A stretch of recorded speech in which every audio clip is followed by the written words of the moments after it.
ਕੀ ਹੋਵੇਗਾ ਜੇ ਮੈਂ ਤੁਹਾਨੂੰ ਇੱਕ ਅਜਿਹੀ ਗੁਪਤ ਨੋਟਬੁੱਕ ਬਾਰੇ ਦੱਸਾਂ ਜਿਸ ਵਿੱਚ ਉਡਣ ਵਾਲੀਆਂ ਮਸ਼ੀਨਾਂ, ਪੂਰੇ ਸ਼ਹਿਰਾਂ ਨੂੰ ਤਬਾਹ ਕਰਨ ਵਾਲੇ ਹਥਿਆਰ ਤੇ ਇਨਸਾਨੀ ਸਰੀਰ ਦੇ ਉਹ ਰਾਜ਼ ਲਿਖੇ ਹੋਣ ਜੋ ਆਪਣੇ ਸਮੇਂ ਤੋਂ 500 ਸਾਲ ਅੱਗੇ ਦੇ ਸਨ। ਨਹੀਂ, ਇਹ ਕੋਈ ਫਿਲਮ ਦੀ ਕਹਾਣੀ ਨਹੀਂ ਹੈ। ਇਹ ਹੈ ਲਿਓਨਾਰਡੋ ਦਾ ਵਿੰਚੀ ਦੀਆਂ ਗੁੰਮ ਹੋਈਆਂ ਨੋਟਬੁੱਕਾਂ ਦੀ ਅਸਲ ਦਾਸਤਾਨ ਤੇ ਅੱਜ ਅਸੀਂ ਇਹਨਾਂ ਦੇ ਪੰਨੇ ਖੋਲ੍ਹਣ ਜਾ ਰਹੇ ਹਾਂ। ਜ਼ਰਾ ਸੋਚੋ, ਸਾਲ 1507, ਇੱਕ ਕਮਰੇ 'ਚ ਮੋਮਬੱਤੀ ਦੀ ਹਲਕੀ ਜੀ ਰੋਸ਼ਨੀ ਹੈ। ਇੱਕ 100 ਸਾਲਾ ਬਜ਼ੁਰਗ ਆਪਣੇ ਆਖਰੀ ਸਾਹ ਲੈ ਰਿਹਾ ਹੈ। ਜਿਵੇਂ ਹੀ ਉਸ ਦਾ ਦਿਲ ਧੜਕਣਾ ਬੰਦ ਕਰਦਾ ਹੈ, ਇੱਕ ਤਿੱਖੀਆਂ ਅੱਖਾਂ ਤੇ ਲੰਬੀ ਦਾੜੀ ਵਾਲਾ ਆਦਮੀ ਆਪਣੇ ਕੰਮ ਤੇ ਲੱਗ ਜਾਂਦਾ ਹੈ।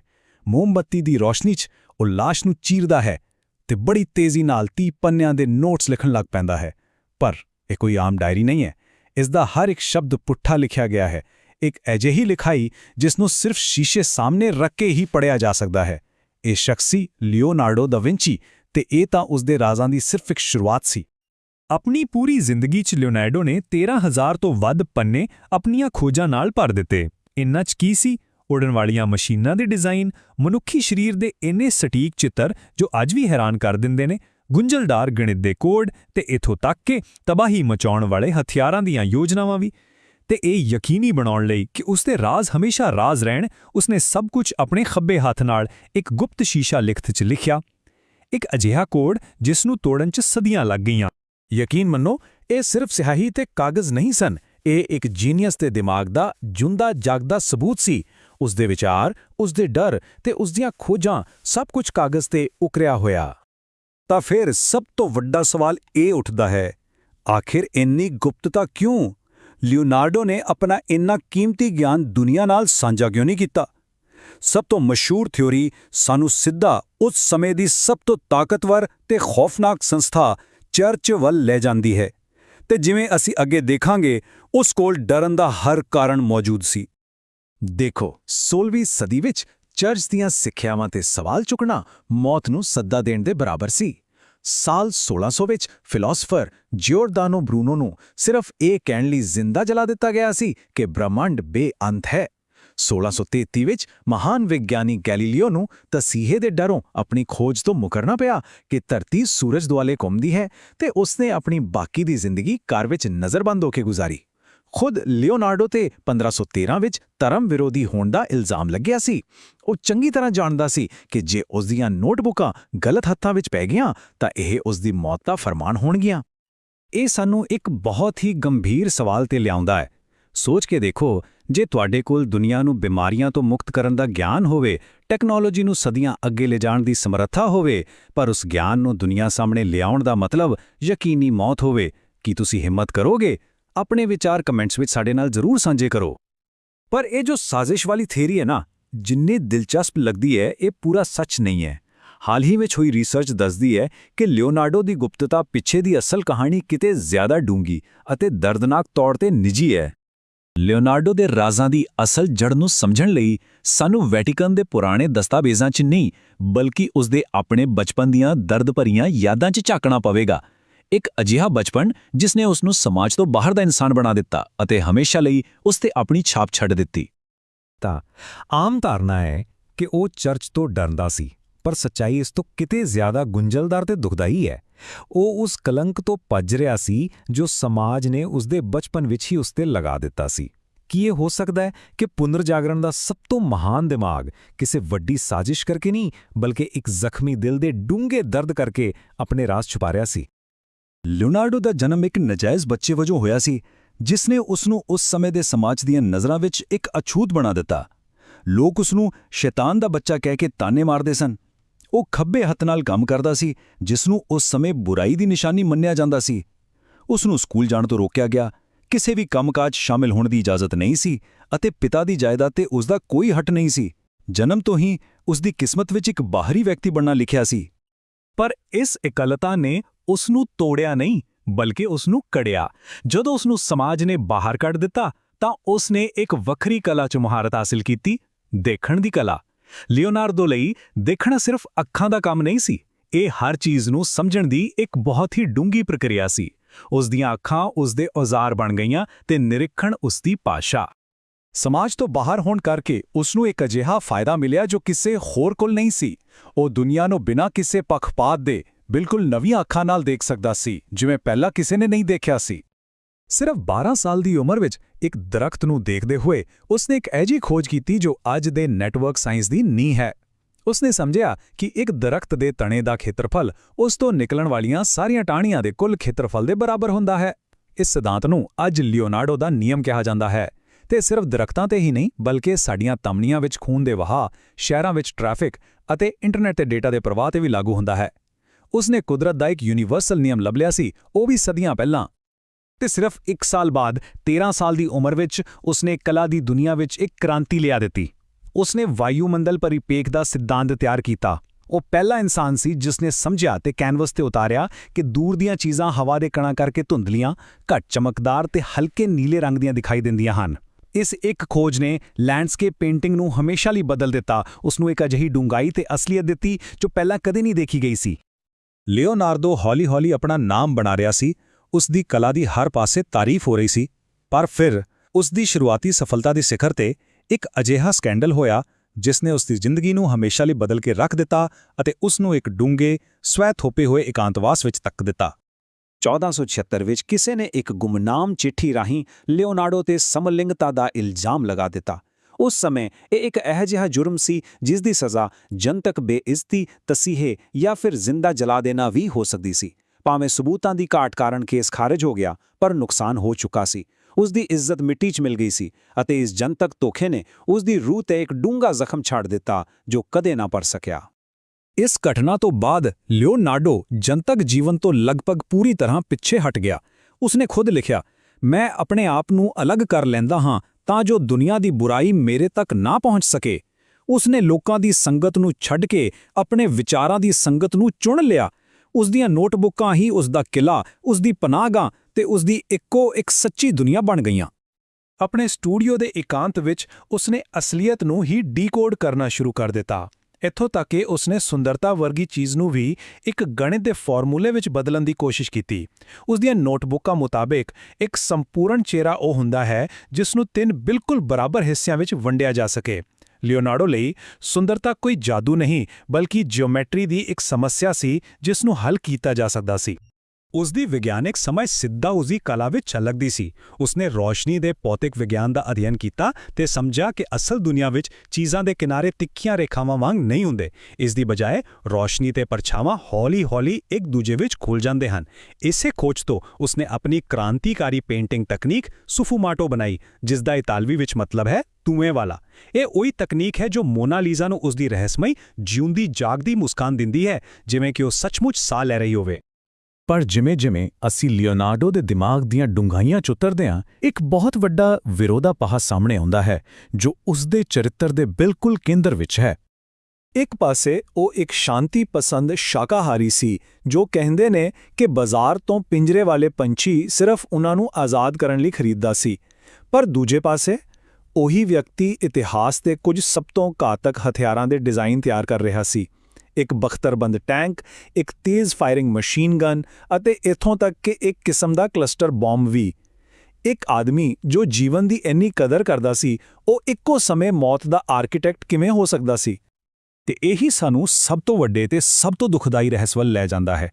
ਕਹਿੰਦੇ ਨੇ ਕਿ ਆਪਣੇ ਮੌਤ ਦੇ ਬਿਸਤਰੇ ਤੇ ਲਿਓਨਾਰਡੋ ਨੇ ਕਿਹਾ ਸੀ ਕਿ ਉਸਨੇ ਰੱਬ ਅਤੇ ਮਨੁੱਖਤਾ ਨੂੰ ਨਾਰਾਜ਼ ਕੀਤਾ ਹੈ ਕਿਉਂਕਿ ਉਸ ਦਾ ਕੰਮ ਉਸ ਗੁਣਵੱਤਾ ਤੱਕ ਨਹੀਂ ਪਹੁੰਚਿਆ ਜਿੱਥੇ ਪਹੁੰਚਣਾ ਚਾਹੀਦਾ ਸੀ। ਆਖਿਰ ਕਿਉਂ? ਉਹ ਆਦਮੀ ਜਿਸਨੇ ਭਵਿੱਖ ਦੇਖਿਆ ਅਤੇ ਦੁਨੀਆ ਬਦਲ ਦਿੱਤੀ, ਆਪਣੀ ਜ਼ਿੰਦਗੀ ਨੂੰ ਇੱਕ ਅਸਫਲਤਾ ਕਿਉਂ ਸਮਝੇਗਾ? ਇਸ ਸਵਾਲ ਦਾ ਜਵਾਬ ਅਤੇ ਦਾ ਵਿੰਚੀ ਦੇ ਮਨ ਨੂੰ ਪੂਰੀ ਤਰ੍ਹਾਂ ਡੀਕੋਡ ਕਰਨ ਦੀ ਕੋਸ਼ਿਸ਼ ਅਸੀਂ ਆਪਣੇ ਅਗਲੇ ਹਿੱਸੇ ਵਿੱਚ ਕਰਾਂਗੇ। ਜੇ ਤੁਸੀਂ ਵੀ ਸਾਡੇ ਵਾਂਗ ਇਤਿਹਾਸ ਦੇ ਮਹਾਨ ਦਿਮਾਗਾਂ ਦੇ ਰਾਜ਼ ਖੋਲ੍ਹਣ ਦਾ ਜਨੂੰਨ ਰੱਖਦੇ ਹੋ ਤਾਂ ਲਾਈਕ ਬਟਨ ਨੂੰ ਦਬਾਓ ਅਤੇ ਇਸ ਪੜਤਾਲ ਨੂੰ ਕਿਸੇ ਹੋਰ ਖੋਜੀ ਦਿਮਾਗ ਨਾਲ ਸ਼ੇਅਰ ਕਰੋ। ਇਹ ਘੁੰਮਦੇ ਹੋਏ ਬਲੇਡ ਮਨੁੱਖਾਂ ਨੂੰ ਕਣਕ ਵਾਂਗ ਕੱਟ ਦੇਣਗੇ। ਇਹ ਗੱਲ ਕਿਸੇ ਜ਼ਾਲਿਮ ਬਾਦਸ਼ਾਹ ਨੇ ਨਹੀਂ ਕਹੀ। ਇਹ ਸ਼ਬਦ ਨੇ ਉਸੇ ਕਲਾਕਾਰ ਦੇ ਜਿਸ ਨੇ ਦੁਨੀਆ ਨੂੰ ਮੋਨਾਲੀਜ਼ਾ ਦਿੱਤੀ। ਇਹ ਸ਼ਬਦ ਸਾਨੂੰ ਉਸ ਦੀ ਪ੍ਰਤਿਭਾ ਦੇ ਇੱਕ ਅਜਿਹੇ ਹਨੇਰੇ ਪੱਖ ਵੱਲ ਲੈ ਜਾਂਦੇ ਨੇ ਜਿਸ ਬਾਰੇ ਸ਼ਾਇਦ ਹੀ ਕੋਈ ਜਾਣਦਾ ਹੋਵੇ। ਇਹ ਕਿੱਡੀ ਅਜੀਬ ਗੱਲ ਹੈ ਨਾ? ਇੱਕ ਪਾਸੇ ਤਾਂ ਉਹ ਸ਼ਾਂਤੀ ਪਸੰਦ ਸੀ, ਇੱਕ ਸ਼ਾਕਾਹਾਰੀ, ਤੇ ਦੂਜੇ ਪਾਸੇ ਉਹ ਅਜਿਹੀਆਂ ਮਸ਼ੀਨਾਂ ਬਣਾ ਰਿਹਾ ਸੀ ਜੋ ਇਨਸਾਨਾਂ ਨੂੰ ਵੱਢ ਕੇ ਰੱਖ ਦੇਣ। ਲਿਓਨਾਰਡੋ ਦਾ ਵਿੰਚੀ ਦੀ ਸ਼ਖਸੀਅਤ ਸੱਚਮੁੱਚ ਇੱਕ ਬੁਝਾਰਤ ਹੈ। ਆਖਿਰ ਉਹ ਸੀ ਕੌਣ? ਇੱਕ ਹੀਰੋ ਜਾਂ ਫਿਰ ਇੱਕ ਵਿਲਨ? ਦੁਨੀਆ ਉਹਨੂੰ ਜਾਣਦੀ ਹੈ ਮੋਨਾ ਲੀਜ਼ਾ ਲਈ, ਦ ਲਾਸਟ ਸੱਪਰ ਲਈ, ਪਰ ਜਦੋਂ ਅਸੀਂ ਉਸ ਦੀਆਂ ਨਿੱਜੀ ਨੋਟਬੁੱਕਾਂ ਦੇ ਪੰਨੇ ਫਰੋੜਦੇ ਹਾਂ ਤਾਂ ਇੱਕ ਬਿਲਕੁਲ ਵੱਖਰੀ ਤਸਵੀਰ ਸਾਹਮਣੇ ਆਉਂਦੀ ਹੈ। ਇੱਕ ਪਾਸੇ ਕਲਾਕਾਰ ਤੇ ਦੂਜੇ ਪਾਸੇ ਇੱਕ ਜੰਗੀ ਇੰਜੀਨੀਅਰ ਜੋ ਮੌਤ ਦਾ ਸਮਾਨ ਤਿਆਰ ਕਰ ਰਿਹਾ ਸੀ। ਤਾਂ ਫਿਰ ਇਹ ਸਭ ਸ਼ੁਰੂ ਕਿਵੇਂ ਹੋਇਆ? ਗੱਲ ਉਦੋਂ ਦੀ ਹੈ ਜਦੋਂ ਫਲੋਰੈਂਸ ਵਿੱਚ ਉਸ ਨੂੰ ਕੰਮ ਮਿਲਣਾ ਬੰਦ ਹੋ ਗਿਆ। ਹੁਣ ਇੱਕ ਨਿਰਾਸ਼ ਲਿਓਨਾਰਡੋ ਨੇ ਮਿਲਾਨ ਦੇ ਡਿਊਕ ਨੂੰ ਇੱਕ ਚਿੱਠੀ ਲਿਖੀ। ਪਰ ਜਾਣਦੇ ਹੋ, ਇਸ ਚਿੱਠੀ 'ਚ ਉਸਨੇ ਆਪਣੇ ਆਪ ਨੂੰ ਇੱਕ ਕਲਾਕਾਰ ਨਹੀਂ, ਸਗੋਂ ਇੱਕ ਜੰਗੀ ਇੰਜੀਨੀਅਰ ਦੱਸਿਆ। ਤੇ ਬਸ ਇੱਥੋਂ ਹੀ ਉਸ ਦੀ ਜ਼ਿੰਦਗੀ ਦੇ ਸਭ ਤੋਂ ਕਾਲੇ ਦੌਰ ਦੀ ਸ਼ੁਰੂਆਤ ਹੁੰਦੀ ਹੈ। ਲਿਓਨਾਰਡੋ ਨੂੰ ਇੱਕ ਗੱਲ ਚੰਗੀ ਤਰ੍ਹਾਂ ਪਤਾ ਸੀ ਕਿ ਜੰਗ ਦੇ ਮੈਦਾਨ ਵਿੱਚ ਰਫ਼ਤਾਰ ਹੀ ਸਭ ਕੁਝ ਹੈ, ਤੇ ਐਸੇ ਸੋਚ ਨੇ ਜਨਮ ਦਿੱਤਾ ਇੱਕ ਅਜਿਹੇ ਹਥਿਆਰ ਨੂੰ ਜੋ ਅੱਗ ਉਗਲਦਾ ਸੀ, 11 ਬੈਰਲ ਵਾਲੀ ਮਸ਼ੀਨ ਗਨ। ਸੋਚ ਕੇ ਦੇਖੋ, ਇੱਕੋ ਵਾਰ 'ਚ 11 ਬੈਰਲ, 3 ਘੁੰਮਦੀਆਂ ਕਤਾਰਾਂ, ਮਤਲਬ 33 ਗੋਲੀਆਂ ਬਿਨਾਂ ਰੋਕੇ। ਇਹ ਕੋਈ ਮਾਮੂਲੀ ਗੱਲ ਨਹੀਂ ਸੀ, ਇਹ ਇੱਕ ਅਜਿਹਾ ਕਨਸੈਪਟ ਸੀ ਜੋ ਆਪਣੇ ਜ਼ਮਾਨੇ ਤੋਂ ਪੂਰੇ 300 ਸਾਲ ਅੱਗੇ ਸੀ। ਪਰ ਕਹਾਣੀ ਇੱਥੇ ਹੀ ਖਤਮ ਨਹੀਂ ਹੁੰਦੀ। ਇਸ ਤੋਂ ਬਾਅਦ ਆਇਆ ਉਸ ਦਾ ਸ਼ਾਇਦ ਸਭ ਤੋਂ ਖੌਫਨਾਕ ਡਿਜ਼ਾਈਨ, ਬਖਤਰਬੰਦ ਟੈਂਕ। ਕਲਪਨਾ ਕਰੋ, ਇੱਕ ਚਲਦਾ ਫਿਰਦਾ ਲੋਹੇ ਦਾ ਕਿਲਾ ਜਿਸ ਚੋਂ 360 ਡਿਗਰੀ ਗੋਲੀਆਂ ਦੀ ਬਰਸਾਤ ਹੋ ਸਕਦੀ ਹੋਵੇ। ਉਸ ਜ਼ਮਾਨੇ 'ਚ ਜਦੋਂ ਸਿਪਾਹੀ ਘੋੜਿਆਂ ਤੇ ਲੜਦੇ ਸੀ, ਇਹ ਚੀਜ਼ ਤਾਂ ਜੰਗ ਦਾ ਪਾਸਾ ਹੀ ਪਲਟ ਸਕਦੀ ਸੀ। ਪਰ ਇੱਥੇ ਇੱਕ ਬਹੁਤ ਹੀ ਹੈਰਾਨ ਕਰਨ ਵਾਲਾ ਮੋੜ ਆਉਂਦਾ ਹੈ। ਰਿਸਰਚ ਦੱਸਦੀ ਹੈ ਕਿ ਲਿਓਨਾਰਡੋ ਨੇ ਜਾਣਬੁੱਝ ਕੇ ਆਪਣੇ ਟੈਂਕ ਦੇ ਡਿਜ਼ਾਈਨ ਵਿੱਚ ਇੱਕ ਬਹੁਤ ਵੱਡੀ ਗਲਤੀ ਛੱਡੀ ਸੀ। ਉਸਨੇ ਗੇਅਰ ਦਾ ਸਿਸਟਮ ਹੀ ਉਲਟਾ ਬਣਾਇਆ ਸੀ ਤਾਂ ਕਿ ਟੈਂਕ ਕਦੇ ਅੱਗੇ ਵਧੀ ਨਾ ਸਕੇ। ਹੁਣ ਸਵਾਲ ਇਹ ਹੈ, ਉਸਨੇ ਅਜਿਹਾ ਕਿਉਂ ਕੀਤਾ ਹੋਵੇਗਾ? ਕੀ ਲੱਗਦਾ ਹੈ? ਆਪਣੀ ਰਾਏ ਕਮੈਂਟਸ ਵਿੱਚ ਜ਼ਰੂਰ ਦੱਸਣਾ ਕਿ ਇਹ ਉਸਦੇ ਅੰਦਰ ਬੈਠੇ ਸ਼ਾਂਤੀ ਪਸੰਦ ਇਨਸਾਨ ਦੀ ਇੱਕ ਚਾਲ ਸੀ, ਆਪਣੀ ਹੀ ਬਣਾਈ ਤਬਾਹੀ ਨੂੰ ਰੋਕਣ ਲਈ। ਖੈਰ, ਜ਼ਮੀਨ ਤੇ ਤਬਾਹੀ ਮਚਾਉਣ ਵਾਲੇ ਹਥਿਆਰਾਂ ਤੋਂ ਬਾਅਦ ਲਿਓਨਾਰਡੋ ਦੀਆਂ ਨਜ਼ਰਾਂ ਕਿਤੇ ਹੋਰ ਸਨ। ਉਹ ਸਨ ਅਸਮਾਨ ਤੇ। ਉਹ ਸਿਰਫ ਜ਼ਮੀਨ ਦਾ ਬਾਦਸ਼ਾਹ ਨਹੀਂ, ਅਸਮਾਨ ਨੂੰ ਵੀ ਜਿੱਤਣਾ ਚਾਹੁੰਦਾ ਸੀ। ਉਸ ਦੀ ਪਹਿਲੀ ਕੋਸ਼ਿਸ਼ ਸੀ ਕੁਦਰਤ ਦੀ ਨਕਲ ਕਰਨਾ। ਉਸਨੇ ਪੰਛੀਆਂ ਵਾਂਗ ਖੰਭ ਫੜਫੜਾਉਣ ਵਾਲੀਆਂ ਮਸ਼ੀਨਾਂ ਬਣਾਈਆਂ, ਪਰ ਉਹ ਕਾਮਯਾਬ ਨਹੀਂ ਹੋਇਆ। ਫਿਰ ਉਸ ਨੂੰ ਸਮਝ ਆਇਆ ਕਿ ਸਿਰਫ ਨਕਲ ਕਰਨ ਨਾਲ ਗੱਲ ਨਹੀਂ ਬਣਨੀ, ਸਗੋਂ ਉਡਾਨ ਦੇ ਪਿੱਛੇ ਦੇ ਸਾਇੰਸ ਨੂੰ ਸਮਝਣਾ ਪਵੇਗਾ। ਤੇ ਫਿਰ ਮਿਲੀ ਅਸਲੀ ਕਾਮਯਾਬੀ। ਹੈਰਾਨੀ ਦੀ ਗੱਲ ਇਹ ਹੈ ਕਿ ਐਰੋਡਾਇਨਾਮਿਕਸ ਦੀ ਖੋਜ ਤੋਂ 300 ਸਾਲ ਪਹਿਲਾਂ ਹੀ ਉਹ ਸਮਝ ਗਿਆ ਸੀ ਕਿ ਖੰਭਾਂ ਦੀ ਬਣਤਰ ਤੇ ਹਵਾ ਦਾ ਦਬਾਅ ਕਿਵੇਂ ਕੰਮ ਕਰਦਾ ਹੈ। ਉਸ ਦੀ ਸਭ ਤੋਂ ਵੱਡੀ ਖੋਜ ਇਹ ਸੀ ਕਿ ਹਵਾ ਸਿਰਫ ਖਾਲੀ ਥਾਂ ਨਹੀਂ, ਸਗੋਂ ਇੱਕ ਮਾਧਿਅਮ ਹੈ ਜਿਸ ਵਿੱਚੋਂ ਤਾਕਤ ਲੰਘ ਸਕਦੀ ਹੈ। ਬਸ ਇਸ ਇੱਕ ਸੋਚ ਨੇ ਸਭ ਕੁਝ ਬਦਲ ਕੇ ਰੱਖ ਦਿੱਤਾ। ਇਸੇ ਦੇ ਆਧਾਰ ਤੇ ਉਸਨੇ ਗਲਾਈਡਰ ਬਣਾਇਆ, ਪੈਰਾਸ਼ੂਟ ਦਾ ਕਨਸੈਪਟ ਦਿੱਤਾ ਤੇ ਇੱਥੋਂ ਤੱਕ ਕਿ ਇੱਕ ਏਰੀਅਲ ਸਕਰੂ ਵੀ ਡਿਜ਼ਾਈਨ ਕੀਤਾ, ਜੋ ਕਿ ਅੱਜ ਦੇ ਹੈਲੀਕਾਪਟਰ ਦਾ ਪਹਿਲਾ ਵਿਚਾਰ ਸੀ। ਕਮਾਲ ਹੈ। ਜੰਗ, ਹਥਿਆਰ, ਆਸਮਾਨ, ਇਹ ਸਭ ਦੇਖਣ ਤੋਂ ਬਾਅਦ ਸ਼ਾਇਦ ਲਿਓਨਾਰਡੋ ਦਾ ਮਨ ਭਰ ਗਿਆ ਸੀ। ਉਸਨੇ ਆਪਣਾ ਧਿਆਨ ਬਾਹਰੀ ਦੁਨੀਆ ਤੋਂ ਹਟਾ ਕੇ ਅੰਦਰ ਵੱਲ ਮੋੜਿਆ। ਹੁਣ ਉਸ ਦਾ ਮਕਸਦ ਸੀ ਦੁਨੀਆ ਦੀ ਸਭ ਤੋਂ ਪੇਚੀਦਾ ਮਸ਼ੀਨ ਦੇ ਰਾਜ਼ ਖੋਲ੍ਹਣਾ, ਯਾਨੀ ਇਨਸਾਨੀ ਸਰੀਰ। ਇਹ ਗੱਲ 16ਵੀਂ ਸਦੀ ਦੀ ਹੈ। ਉਸ ਵੇਲੇ ਮਨੁੱਖੀ ਸਰੀਰ ਬਾਰੇ ਜੋ ਵੀ ਜਾਣਕਾਰੀ ਸੀ ਉਹ 1500 ਸਾਲ ਪੁਰਾਣੀ ਸੀ। ਸੋਚੋ, ਸਾਰੇ ਡਾਕਟਰ ਗੈਲਨ ਨਾਂ ਦੇ ਇੱਕ ਰੋਮਨ ਡਾਕਟਰ ਦੀਆਂ ਗੱਲਾਂ ਤੇ ਯਕੀਨ ਕਰਦੇ ਸੀ। ਇੱਕ ਐਸਾ ਡਾਕਟਰ ਜਿਸ ਨੇ ਕਦੇ ਕਿਸੇ ਇਨਸਾਨੀ ਸਰੀਰ ਨੂੰ ਚੀਰ ਕੇ ਦੇਖਿਆ ਹੀ ਨਹੀਂ ਸੀ। ਉਸ ਦੇ ਸਾਰੇ ਸਿਧਾਂਤ ਸੂਰਾਂ ਤੇ ਬਾਂਦਰਾਂ ਤੇ ਆਧਾਰਿਤ ਸਨ। ਪਰ ਲਿਓਨਾਰਡੋ ਸੱਚ ਜਾਣਨਾ ਚਾਹੁੰਦਾ ਸੀ। ਚਰਚ ਨੇ ਸਖਤ ਪਾਬੰਦੀ ਲਾਈ ਹੋਈ ਸੀ, ਪਰ ਉਹ ਰਾਤਾਂ ਦੇ ਹਨੇਰੇ ਵਿੱਚ 20 ਤੋਂ ਵੱਧ ਮਨੁੱਖੀ ਲਾਸ਼ਾਂ ਦੀ ਚੀਰਫਾੜ ਕਰਦਾ ਰਿਹਾ। ਤੇ ਉਸਨੇ ਜੋ ਦੇਖਿਆ, ਉਸਨੇ 1500 ਸਾਲ ਪੁਰਾਣੀ ਮੈਡੀਕਲ ਸਾਇੰਸ ਨੂੰ ਜੜ੍ਹਾਂ ਤੋਂ ਹਿਲਾ ਦਿੱਤਾ। ਉਸਨੇ ਦੱਸਿਆ ਕਿ ਖੂਨ ਜਿਗਰ ਨਹੀਂ, ਸਗੋਂ ਦਿਲ ਪੰਪ ਕਰਦਾ ਹੈ। ਰੀੜ੍ਹ ਦੀ ਹੱਡੀ ਸਿੱਧੀ ਨਹੀਂ, ਸਗੋਂ ਝਟਕਿਆਂ ਨੂੰ ਸਹਿਣ ਲਈ ਐਸ ਸ਼ੇਪ ਦੀ ਹੁੰਦੀ ਹੈ। ਉਸਨੇ ਦਿਲ ਨੂੰ ਇੱਕ ਕਲਾਕਾਰ ਜਾਂ ਦਾਰਸ਼ਨਿਕ ਦੀ ਨਜ਼ਰ ਨਾਲ ਨਹੀਂ, ਸਗੋਂ ਇੱਕ ਇੰਜੀਨੀਅਰ ਦੀ ਨਜ਼ਰ ਨਾਲ ਦੇਖਿਆ। ਉਸ ਲਈ ਇਹ ਕੋਈ ਜਾਦੂਈ ਪੱਠੀ ਨਹੀਂ, ਸਗੋਂ ਇੱਕ ਸ਼ਾਨਦਾਰ 4 ਚੈਂਬਰਸ ਵਾਲਾ ਪੰਪ ਸੀ। ਤੇ ਇਸ ਦੀ ਬਣਤਰ ਨੂੰ ਸਮਝਣ ਲਈ ਉਸਨੇ ਜੋ ਕੀਤਾ ਉਹ ਕਮਾਲ ਸੀ। ਉਸਨੇ ਇੱਕ ਬਲਦ ਦੇ ਦਿਲ ਵਿੱਚ ਪਿਘਲਿਆ ਹੋਇਆ ਮੋਮ ਪਾ ਦਿੱਤਾ ਤੇ ਇਤਿਹਾਸ ਵਿੱਚ ਪਹਿਲੀ ਵਾਰ ਦਿਲ ਦਾ ਇੱਕ ਬਿਲਕੁਲ ਸਹੀ 3D ਮਾਡਲ ਤਿਆਰ ਕਰ ਲਿਆ। ਪਰ ਉਸ ਦੀ ਸਭ ਤੋਂ ਵੱਡੀ ਖੋਜ ਅਜੇ ਬਾਕੀ ਸੀ। ਉਸਨੇ ਪਤਾ ਲਗਾਇਆ ਕਿ ਖੂਨ ਦਿਲ ਵਿੱਚੋਂ ਸਿੱਧੀ ਲਾਈਨ 'ਚ ਨਹੀਂ, ਸਗੋਂ ਇੱਕ ਘੁੰਮਣਕੇਰੀ, ਇੱਕ ਸਪਾਇਰਲ ਵੋਰਟੈਕਸ ਬਣਾ ਕੇ ਵਹਿੰਦਾ ਹੈ। ਹੁਣ ਇਹ ਕੋਈ ਛੋਟੀ-ਮੋਟੀ ਗੱਲ ਨਹੀਂ ਸੀ। ਇਸੇ ਘੁੰਮਣਕੇਰੀ ਕਰਕੇ ਦਿਲ ਦੇ ਵਾਲਵ ਬਹੁਤ ਆਸਾਨੀ ਨਾਲ ਤੇ ਬਿਨਾਂ ਕਿਸੇ ਜ਼ੋਰ ਦੇ ਖੁੱਲ੍ਹਦੇ ਤੇ ਬੰਦ ਹੁੰਦੇ ਨੇ। 500 ਸਾਲ ਲਿਓਨਾਰਡੋ ਦੀ ਇਹ ਖੋਜ ਆਪਣੇ ਸਮੇਂ ਤੋਂ ਇੰਨੀ ਅੱਗੇ ਸੀ ਕਿ ਅੱਜ ਦੇ ਆਧੁਨਿਕ ਵਿਗਿਆਨ ਨੂੰ MRI ਟੈਕਨੋਲੋਜੀ ਦੀ ਮਦਦ ਨਾਲ ਇਸ ਗੱਲ ਨੂੰ ਸਹੀ ਸਾਬਿਤ ਕਰਨ ਵਿੱਚ ਪੂਰੇ 500 ਸਾਲ ਲੱਗ ਗਏ। ਇੰਨੀਆਂ ਕਮਾਲ ਦੀਆਂ ਖੋਜਾਂ, ਇੰਨੀ ਪ੍ਰਤਿਭਾ, ਪਰ ਇਸ ਸਭ ਦੇ ਬਾਵਜੂਦ ਲਿਓਨਾਰਡੋ ਆਪਣੀ ਜ਼ਿੰਦਗੀ ਦੇ ਆਖਰੀ ਸਾਲਾਂ ਵਿੱਚ ਬਹੁਤ ਦੁਖੀ ਸੀ। ਉਹ ਆਪਣੇ ਆਪ ਨੂੰ ਇੱਕ ਅਸਫਲ ਇਨਸਾਨ ਮੰਨਦਾ ਸੀ। ਉਸ ਦਾ ਸਭ ਤੋਂ ਵੱਡਾ ਸੁਪਨਾ ਸੀ ਮਨੁੱਖੀ ਸਰੀਰ ਤੇ ਇੱਕ ਪੂਰੀ ਕਿਤਾਬ ਲਿਖਣਾ, ਪਰ ਉਹ ਸੁਪਨਾ ਅਧੂਰਾ ਰਹਿ ਗਿਆ। ਉਸ ਤੇ ਕਾਲੇ ਜਾਦੂ ਦੇ ਇਲਜ਼ਾਮ ਲੱਗੇ ਤੇ ਚਰਚ ਨੇ ਉਸ ਦੇ ਕੰਮ ਤੇ ਹਮੇਸ਼ਾ ਲਈ ਪਾਬੰਦੀ ਲਗਾ ਦਿੱਤੀ। ਗੱਲ ਇੱਥੇ ਤੱਕ ਪਹੁੰਚ ਗਈ ਕਿ ਪੋਪ ਨੇ ਵੀ ਜਨਤਕ ਤੌਰ ਤੇ ਕਹਿ ਦਿੱਤਾ, ਇਹ ਆਦਮੀ ਕੁਝ ਨਹੀਂ ਕਰ ਸਕੇਗਾ। ਇਸ ਗੱਲ ਨੇ ਉਸ ਨੂੰ ਅੰਦਰੋਂ ਤੋੜ ਕੇ ਰੱਖ ਦਿੱਤਾ। ਅਤੇ ਮਰਨ ਵੇਲੇ ਉਸ ਦੇ ਆਖਰੀ ਸ਼ਬਦ ਸੱਚਮੁੱਚ ਦਿਲ ਨੂੰ ਝੰਜੋੜ ਦਿੰਦੇ ਨੇ।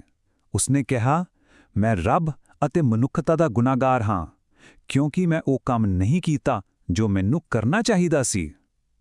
ਸੋਚੋ, ਇੱਕ ਅਜਿਹਾ ਇਨਸਾਨ ਜਿਸਨੇ ਦੁਨੀਆ ਬਦਲ ਦਿੱਤੀ, ਉਹ ਮਹਿਸੂਸ ਕਰ ਰਿਹਾ ਸੀ ਕਿ ਉਸਨੇ ਕੁਝ ਵੀ ਨਹੀਂ ਕੀਤਾ। ਉਸ ਦੀ ਮੌਤ ਤੋਂ ਬਾਅਦ ਉਸ ਦੀਆਂ ਨੋਟਬੁੱਕਾਂ, ਜਿਨ੍ਹਾਂ ਵਿੱਚ ਆਉਣ ਵਾਲੇ 400 ਸਾਲਾਂ ਦੀ ਸਾਇੰਸ ਲਿਖੀ ਹੋਈ ਸੀ, 250 ਸਾਲਾਂ ਤੱਕ ਕਿਤੇ ਗਵਾਚੀਆਂ ਰਹੀਆਂ। ਸੱਚ ਤਾਂ ਇਹ ਹੈ ਕਿ ਦੁਨੀਆ ਉਸ ਦੇ ਦਿਮਾਗ ਲਈ ਤਿਆਰ ਹੀ ਨਹੀਂ ਸੀ, ਤੇ ਸ਼ਾਇਦ ਇਹੀ ਲਿਓਨਾਰਡੋ ਦੀ ਸਭ ਤੋਂ ਵੱਡੀ ਤਰਾਸਦੀ ਸੀ ਕਿ ਉਹ ਬ੍ਰਹਿਮੰਡ ਦੇ ਵੱਡੇ-ਵੱਡੇ ਰਾਜ਼ ਤਾਂ ਸਮਝ ਸਕਦਾ ਸੀ, ਪਰ ਆਪਣੇ ਹੀ ਮਨ ਦੀਆਂ ਉਲਝਣਾਂ ਨੂੰ ਨਹੀਂ। ਤਾਂ ਫਿਰ ਆਖਰੀ ਸਵਾਲ, ਕੀ ਲਿਓਨਾਰਡੋ ਦਾ ਵਿੰਚੀ ਇੱਕ ਫੇਲਿਅਰ ਸੀ? ਉਹ ਖੁਦ ਤਾਂ ਇਹੀ ਮੰਨਦਾ ਸੀ, ਪਰ ਉਸ ਦਾ ਗੁਮਨਾਮ ਕੰਮ ਸਾਨੂੰ ਦੱਸਦਾ ਹੈ ਕਿ ਉਹ ਸ਼ਾਇਦ ਇਤਿਹਾਸ ਦਾ ਸਭ ਤੋਂ ਮਹਾਨ ਸਾਇੰਟਿਸਟ ਅਤੇ ਇਨਵੈਂਟਰ ਸੀ, ਇੱਕ ਅਜਿਹਾ ਜੀਨੀਅਸ ਜਿਸ ਨੂੰ ਸਮਝਣ ਵਿੱਚ ਦੁਨੀਆ ਨੇ ਸਦੀਆਂ ਲਗਾ ਦਿੱਤੀਆਂ। ਜੇ ਲਿਓਨਾਰਡੋ ਦੇ ਇਸ ਜੀਨੀਅਸ ਦਿਮਾਗ ਦੇ ਰਾਜ਼ ਜਾਣ ਕੇ ਚੰਗਾ ਲੱਗਾ ਤਾਂ ਇਸ ਜਾਣਕਾਰੀ ਨੂੰ ਸਿਰਫ ਆਪਣੇ ਤੱਕ ਨਾ ਰੱਖੋ, ਇਸ ਨੂੰ ਆਪਣੇ ਦੋਸਤਾਂ ਨਾਲ ਵੀ ਸਾਂਝਾ ਕਰੋ। ਇਸ ਵਿਸ਼ਲੇਸ਼ਣ ਨੂੰ ਲਾਈਕ ਕਰੋ ਤੇ ਇਤਿਹਾਸ ਦੀਆਂ ਅਜਿਹੀਆਂ ਹੋਰ ਡੂੰਘੀਆਂ ਪਰਤਾਂ ਖੋਲ੍ਹਣ ਲਈ ਸਪਿਰਿਚੁਅਲ ਐਸੈਂਸ ਚੈਨਲ ਨੂੰ ਸਬਸਕ੍ਰਾਈਬ ਕਰਨਾ ਨਾ ਭੁੱਲਣਾ। ਤੇ ਹਾਂ, ਫਿਕਰ ਨਾ ਕਰੋ, ਅਗਲੀ ਕਹਾਣੀ ਲਈ ਅਸੀਂ ਤੁਹਾਨੂੰ 500 ਸਾਲ ਇੰਤਜ਼ਾਰ ਨਹੀਂ ਕਰਵਾਵਾਂਗੇ।